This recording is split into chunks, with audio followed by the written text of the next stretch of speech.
Hello बच्चों, कैसे हैं आप सब। आज हम लेकर आए हैं 2019 का सेट नंबर 1। आज का पेपर कोड है 348 FR। जैसा कि आपको पता ही होगा कि हमने प्रॉपर एक सीरीज बना रखी है जिसमें हम MCQ क्वेश्चन को, प्रीवियस ईयर क्वेश्चन, जो कि हम सेट वाइज कवर कर रहे हैं। और 2023, 2022, 2021, 2020 ये कंप्लीट सेट हो चुके हैं, जो कि आपको प्लेलिस्ट पर अवेलेबल करा दिए गए हैं। आप जब यहाँ पे वीडियो बेटा देखते हैं तो एक चीज़ का बिल्कुल ध्यान रखें कि हम यहाँ पर बेटा कॉन्सेप्ट सीख रहे होते हैं। हमें केवल टिक नहीं करना है। टिक करना होता तो आप अपने क्वेश्चन बैंक में भी टिक कर सकते हैं।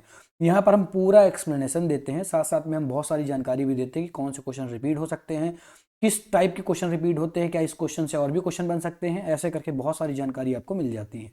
इसीलिए जब आप वीडियो देख रहे हैं तो पूरा का पूरा दिमाग आपका, पूरा का पूरा कंसंट्रेशन आपका आपके लैपटॉप या आपके मोबाइल पर होना चाहिए और क्वेश्चन को ध्यान से समझें। जब भी ये क्वेश्चन डायरेक्ट सामने आएंगे तो आपको कभी भी कोई भी प्रॉब्लम नहीं होगी, आप डायरेक्ट क्लिक कर देंगे। ठीक है, इसका बहुत बड़ा एडवांटेज मिलेगा। आपकी एग्जाम की जो तैयारी है उस बूस्ट हो जाएगी एकदम से, ये पूरी सीरीज देखकर। जिस बच्चे ने पूरी सीरीज नहीं देखी है, एक बार दो बार देख ले, क्योंकि बेटा होगा ना कि 2 से 3 मिनट के वीडियो होते हैं, बहुत ज़्यादा प्रॉफिट देगा। एक बार आप देख लेंगे तो आपके दिमाग में चढ़ जाएंगी चीज़ें। ठीक है, तो स्टार्ट करते हैं फिर।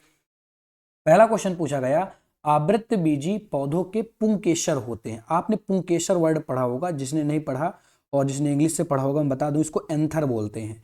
अब ये एंथर क्या होता है? एंथर ये वाला पार्ट होता है बेटा, ये वाला पार्ट जो तुम पढ़ते थे। और ये जो एंथर होता है, आपको पता है कि जो एंथर है ये मेल पार्ट होता है। एंथर का मतलब होता है क्या? पुंकेसर।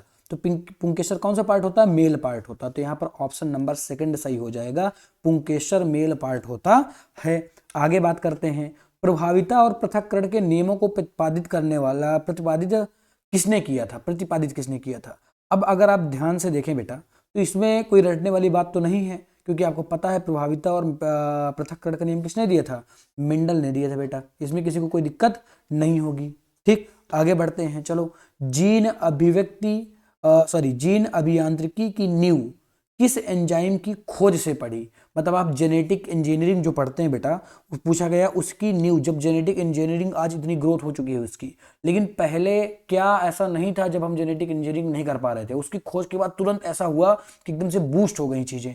तो बेटा उस एंजाइम का नाम है प्रतिबंधित अंतः न्यूक्लियस एंजाइम। क्यों?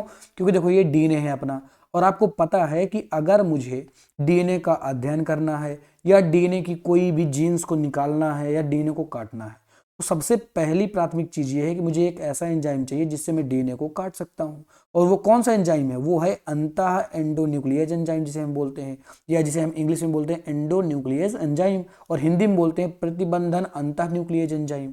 ठीक है, तो ये पहला एंजाइम था जिसकी खोज के बाद एकदम से बूस्ट हो गई चीजें, मतलब जेनेटिक इंजीनियरिंग एकदम से ग्रोथ में आ गई थी। ठीक है, इस एंजाइम की खोज के बाद। तो आप याद रखेंगे, बहुत ही इंपॉर्टेंट है। इससे कई तरीके के क्वेश्चन पूछे जाते हैं।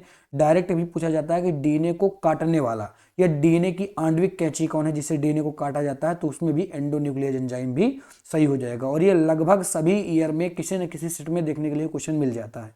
इसीलिए क्वेश्चन को आप वेरी इंपॉर्टेंट मान के चलें। क्वेश्चन नहीं, ये टर्म जो है अंतः न्यूक्लियस एंजाइम की, ये आता ही आता है, यानी आप ये समझ के चलें कि बहुत ही ज्यादा इंपॉर्टेंट है। ओके, चलिए फिर आगे बढ़ते हैं।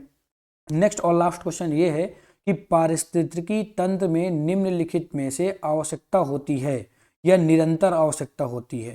तो पारिस्थितिकी तंत्र की अगर हम बात करते हैं तो बताओ इनमें से कौन सी ऐसी चीज है जिसकी आवश्यकता निरंतर पड़ती रहती है?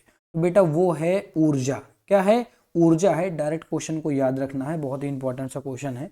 रिपीट होता रहता है, बट इसकी रिपीट होने के चांसेस बहुत ज़्यादा नहीं रहते। ठीक है, लेकिन आप एक बार दिमाग में चढ़ाएंगे तो हो सकता है आपकी ईयर में आ जाए तो आपका क्वेश्चन गलत नहीं होगा। आई होप ये कंप्लीट सेट आपको समझ में बेटा आया होगा। ऐसे ही हम लोग मिलेंगे आपको 2019 के सेट नंबर 2 के साथ। ठीक है, टाटा बाय बाय।